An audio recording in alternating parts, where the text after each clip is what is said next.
Hello guys, welcome back to the channel Concept of Laws. I'm Advocate Amreen Khan.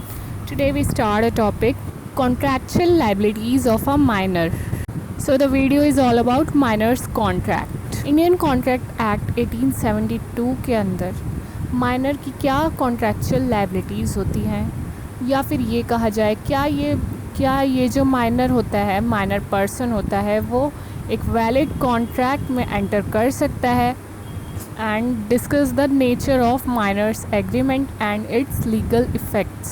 इस type से question आ सकता है minor के ऊपर, माइनर कॉन्ट्रैक्ट पर। सेक्शन 10 ये कहता है कि जो पार्टीज़ हैं कॉन्ट्रैक्ट में वो कम्पिटेंट होनी चाहिए, जैसे कि हम प्रीवियस वीडियो में डिस्कस कर चुके हैं, competent parties to a contract.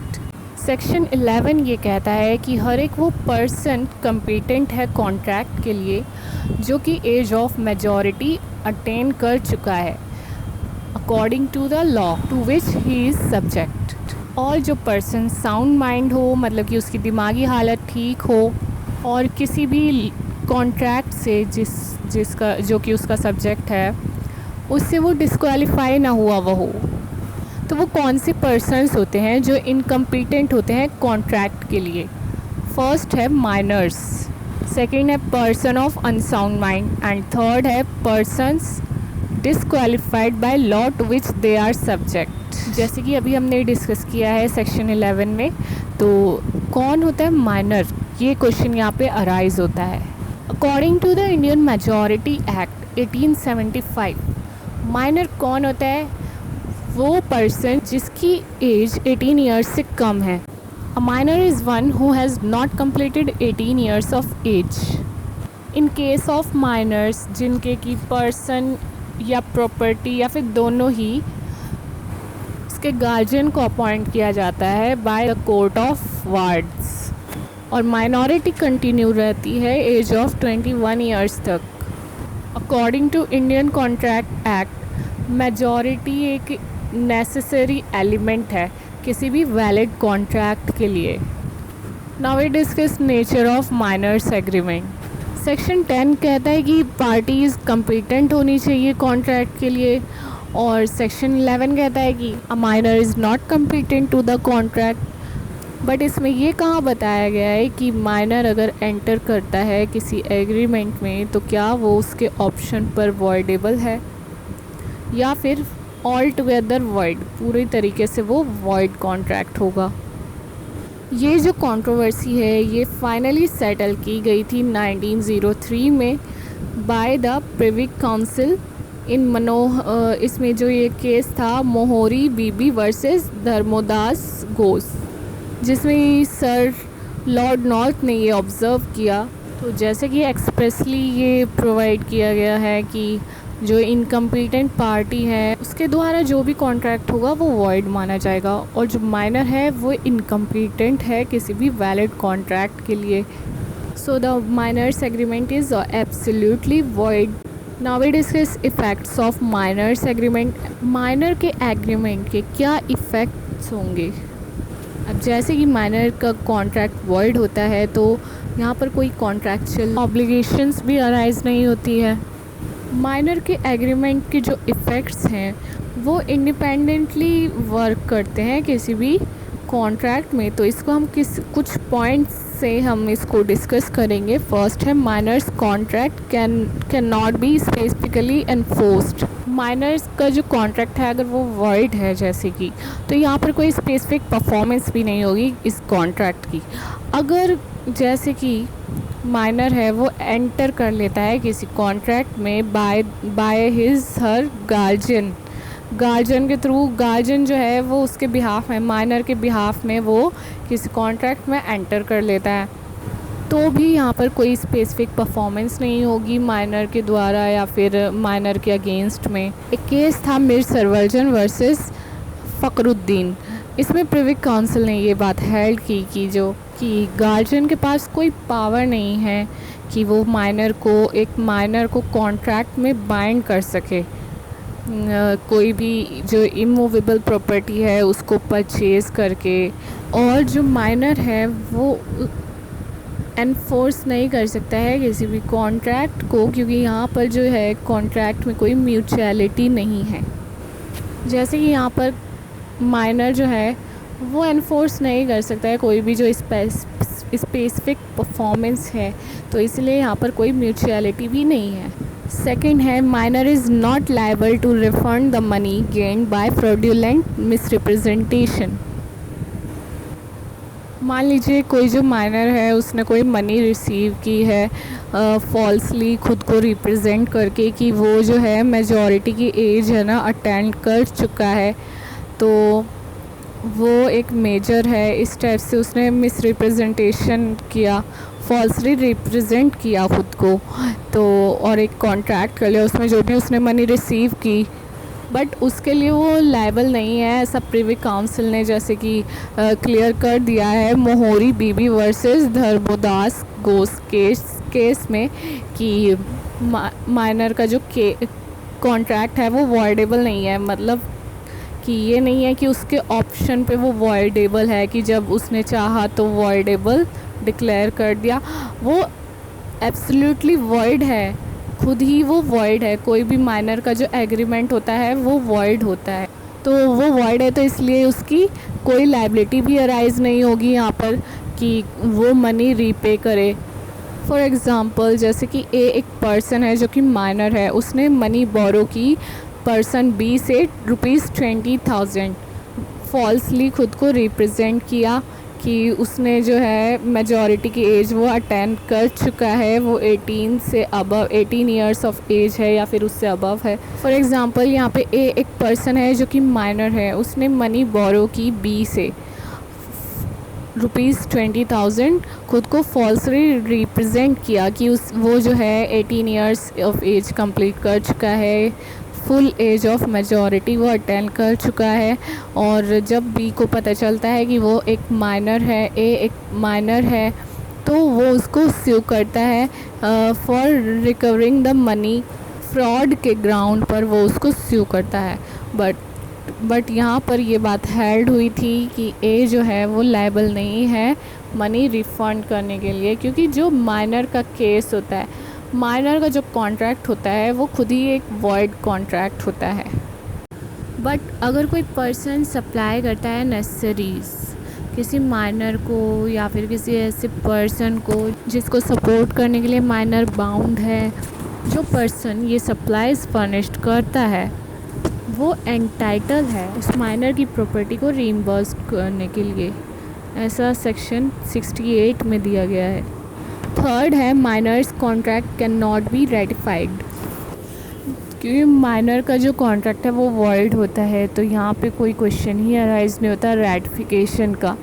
अगर कोई पर्सन ये प्रॉमिस करता है कि जब वो मेजॉरिटी की एज अटेंड करेगा तब वो उसकी मनी रीपे कर देगा और उसको अभी एडवांस दे दिया जाए ड्यूरिंग हिज माइनॉरिटी, जब वो माइनर है इस एज में उसको एडवांस दे दो, और फिर वो प्रॉमिस कर रहा है कि जब वो मेजर हो जाए, मेजॉरिटी की एज अटेंड कर लेगा तो रीपे कर देगा मनी को, तो ये चीज़ जो है कंसिडरेशन नहीं हो सकती है, can not be enforced as the consideration, so there is no consideration at all.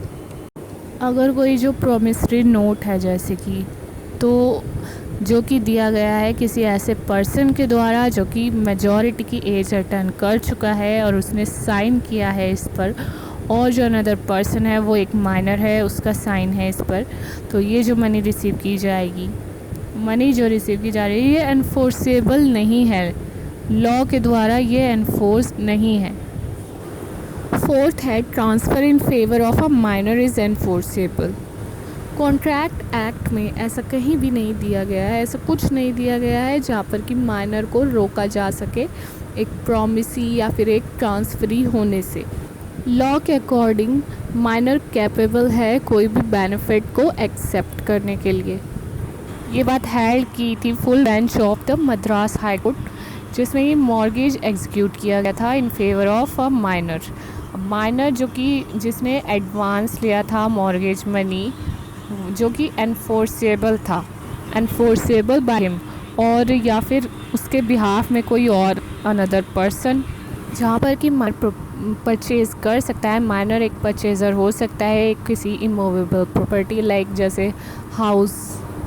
जैसे ही वो परचेज़ कर सकता है वैसे ही वो पर्सन को और मनी रिकवर से।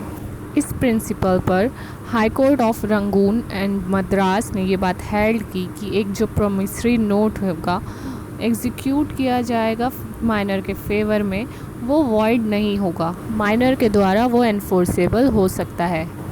Section 184 of contract act and section 30 of partnership act इस प्रोपोजिशन को सपोर्ट करता है।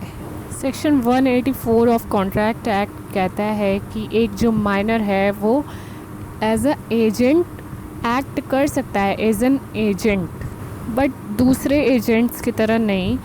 अक्सर क्या होता है, जो एजेंट होता है वो लायबल होता है अपने प्रिंसिपल के लिए, उसका जो एक्ट्स होते हैं, जो एक्ट वो करता है वो उसके लिए वो लायबल होता है अपने प्रिंसिपल के लिए। अब यहाँ पर क्या माइनर के केस में क्या है कि माइनर जो होगा वो लायबल नहीं होगा प्रिंसिपल के लिए, उसका जो एक्ट होंगे, उसके जो एक्ट हैं वो लायबल नहीं माने जाएंगे, वो कुछ जो एक्ट करेगा वो लायबल नहीं होगा उसके प्रिंसिपल के। माइनर एजेंट जो होगा उसमें क्या होगा, वो प्रिंसिपल को रिस्पॉन्सिबल बनाएगा। रिस्पॉन्सिबल कौन होगा? प्रिंसिपल होगा किसी थर्ड पर्सन के लिए, किसी थर्ड पर्सन को प्रिंसिपल जो है वो रिस्पॉन्सिबल होगा उसके एक्ट के लिए, वो खुद लायबल नहीं होगा अपने प्रिंसिपल के लिए। According to section 30 of partnership act, एक जो माइनर है वो कॉन्ट्रैक्ट ऑफ पार्टनरशिप नहीं कर सकता है, बट जो पार्टनरशिप के बेनिफिट्स हैं उनको वो एडमिट कर सकता है सभी पार्टनर्स की कंसेंट से। तो जो ये माइनर होगा ये पर्सनली लायबल नहीं होगा किसी भी ऑब्लिगेशन के लिए। फॉर्म की जो ऑब्लिगेशंस होती हैं उनमें ये लायबल नहीं माना जाएगा, बट इसका जो अकेला शेयर है माइनर का फॉर्म की प्रॉपर्टी में, उसके लिए लायबल होगा, उसमें ये लायबल होगा।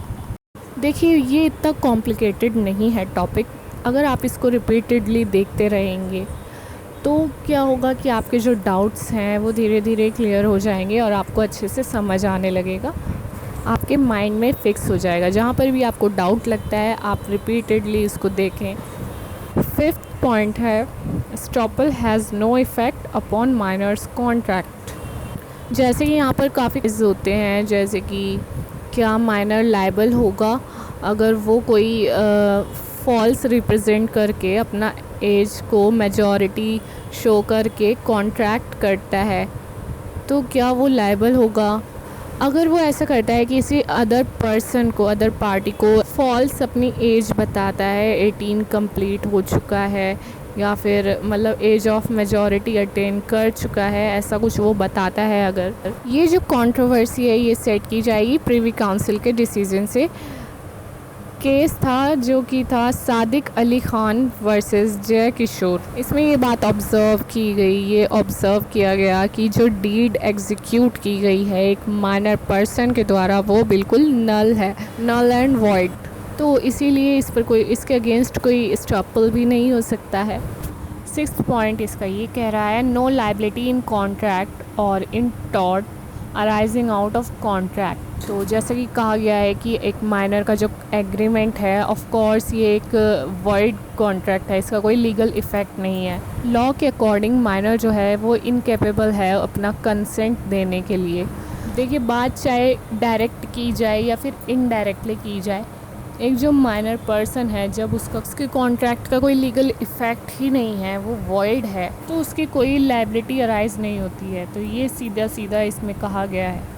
बात की जाए अगर टॉर्ट की, तो टॉर्ट एक सिविल रॉन्ग है जिसमें कि लायबिलिटी अराइज होती है अगर आप किसी का राइट इन्फ्रिंज करें। यहाँ पर माइनर का कोई एक्सक्यूज़ नहीं है, लायबिलिटी अराइज होगी। यहाँ पर जो ये केस दिया हुआ है बर्नार्ड वर्सेस एगीज़, तो इसमें क्या होता है, ए जो एक इन्फेंट होता है वो एक हॉर्स हायर करता है बी से, और वो राइडिंग के लिए हायर करता है, जंपिंग के लिए नहीं।